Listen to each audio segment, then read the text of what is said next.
ಪ್ರೆಗ್ನೆನ್ಸಿಯಲ್ಲಿ blood group ಯಾಕೆ important ಅಂತ ನಾನು ಈ ವಿಡಿಯೋದಲ್ಲಿ ಹೇಳ್ತೀನಿ. ನಾನು ನಿಮ್ಮ ಮಕ್ಕಳ ಡಾಕ್ಟರ್ ಸುನಿಲ್. ಈ ವಿಡಿಯೋನ ಖಂಡಿತ ಲೈಕ್ ಮಾಡಿ, ಶೇರ್ ಮಾಡಿ, ಫಾಲೋ ಮಾಡಿ. ನಿಮ್ಗೆ ಏನೇ ಡೌಟ್ಸ್ ಇದ್ರೆ ಕಾಮೆಂಟ್ ಮಾಡಿ ನನಗೆ ತಿಳಿಸ್ಕೊಡಿ. ಮೊದಲನೇದಾಗಿ ನೀವು ಪ್ರೆಗ್ನೆನ್ಸಿ ಕನ್ಫರ್ಮೇಷನ್ ಟೈಮಲ್ಲೇ ನಿಮಗೆ ಹಲವಾರು ಬ್ಲಡ್ ಟೆಸ್ಟ್ ಅನ್ನೋದು ಮಾಡ್ತಾರೆ. ಇದರಲ್ಲಿ ಬ್ಲಡ್ ಗ್ರೂಪ್ ಅನ್ನೋದು ತುಂಬಾ ಇಂಪಾರ್ಟೆಂಟ್. ನಿಮಗೆ ಪಾಸಿಟಿವ್ ಬ್ಲಡ್ ಗ್ರೂಪ್ ಇದೆ ಅಂದರೆ ಏನೂ ಪ್ರಾಬ್ಲಮ್ ಇರಲ್ಲ.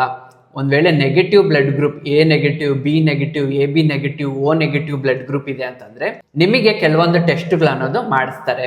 ಯಾಕೆ ಡಾಕ್ಟರ್ ನೆಗೆಟಿವ್ ಬ್ಲಡ್ ಗ್ರೂಪ್ ಇದ್ರೆ ಏನಾಯ್ತು ಅಂತ ಕೇಳಿದ್ರೆ, ತಾಯಿಗೆ ನೆಗೆಟಿವ್ ಬ್ಲಡ್ ಗ್ರೂಪ್ ಇದ್ದು ಮತ್ತೆ ತಂದೆಗೆ ಪಾಸಿಟಿವ್ ಬ್ಲಡ್ ಗ್ರೂಪ್ ಇದೆ ಅಂತಂದ್ರೆ ಬೇಬಿಗೆ ನೆಗೆಟಿವ್ ಬ್ಲಡ್ ಗ್ರೂಪ್ ಆದ್ರೂ ಬರ್ಬೋದು, ಪಾಸಿಟಿವ್ ಬ್ಲಡ್ ಗ್ರೂಪ್ ಆದ್ರೂ ಬರ್ಬೋದು.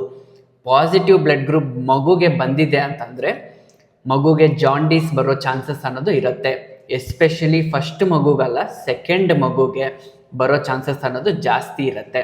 ಸೊ ಅದಕ್ಕೆ ಏನು ಮಾಡಬೇಕು ಅಂತಂದರೆ, ನೀವು ಫಸ್ಟ್ ಟೈಮ್ ಬ್ಲಡ್ ಗ್ರೂಪ್ ಮಾಡಿಸಿದ್ದೀರಾ, ನಿಮ್ಮದು ನೆಗೆಟಿವ್ ಇದೆ, ಫಾದರ್ದು ಪಾಸಿಟಿವ್ ಬ್ಲಡ್ ಗ್ರೂಪ್ ಇದೆ ಅಂತಂದರೆ ನಿಮಗೆ ICT ಟೆಸ್ಟಿಂಗ್ ಅನ್ನೋದು ಮಾಡ್ತಾರೆ, ಇಂಡೈರೆಕ್ಟ್ ಕೂಮ್ ಟೆಸ್ಟ್.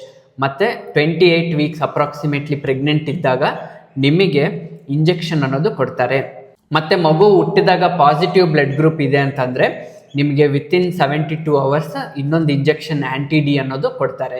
ಇದನ್ನ ಖಂಡಿತ ಮಿಸ್ ಮಾಡ್ಕೊಳಕ್ ಹೋಗ್ಬೇಡಿ. ಮತ್ತೆ ಇನ್ನೊಂದು ವೆರಿ ವೆರಿ ಇಂಪಾರ್ಟೆಂಟ್ ಇನ್ಫಾರ್ಮೇಶನ್ ಏನು ಅಂತಂದ್ರೆ, ನಿಮ್ಗೆ ಈ ತರ ಬ್ಲಡ್ ಗ್ರೂಪ್ ಇನ್ಕಾಂಪ್ಯಾಟಬಿಲಿಟಿ ಇದೆ ಅಂತಂದ್ರೆ ನೀವು ಖಂಡಿತ ಏನಾದರೂ ಸ್ವಲ್ಪ ಬ್ಲೀಡಿಂಗ್ ಆಗ್ತಾ ಇದೆ, ಸ್ವಲ್ಪ ಸ್ಪಾಟಿಂಗ್ ಆಗ್ತಾ ಇದೆ, ಸ್ವಲ್ಪ ಏನಾದರೂ ಟ್ರಾಮಾ ಆಗಿದೆ, ಈ ಥರ ಎಲ್ಲ ಆದಾಗ ಪ್ರೆಗ್ನೆನ್ಸಿಯಲ್ಲಿ ಇಮಿಡಿಯೇಟ್ ಆಗಿ ನಿಮ್ಮ ಗೈನಕಾಲಜಿಸ್ಟ್ ಅಥವಾ ಆಬ್ಸ್ಟೆಟಿಷಿಯನ್ನ ಮೀಟ್ ಮಾಡಬೇಕಾಗತ್ತೆ.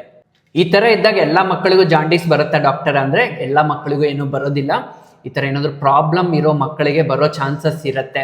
ಸೊ ನೀವು ಬ್ಲಡ್ ಗ್ರೂಪ್ ನೆಗೆಟಿವ್ ಇದೆ ಅಂತಂದರೆ ನಿಮ್ಮ ಗೈನಕಾಲಜಿಸ್ಟ್ ಆಬ್ಸ್ಟೆಟಿಷಿಯನ್ ಏನು ಹೇಳ್ತಾರೋ ಅದನ್ನು ಕರೆಕ್ಟಾಗಿ ಫಾಲೋ ಮಾಡ್ಕೊಳ್ಳಿ.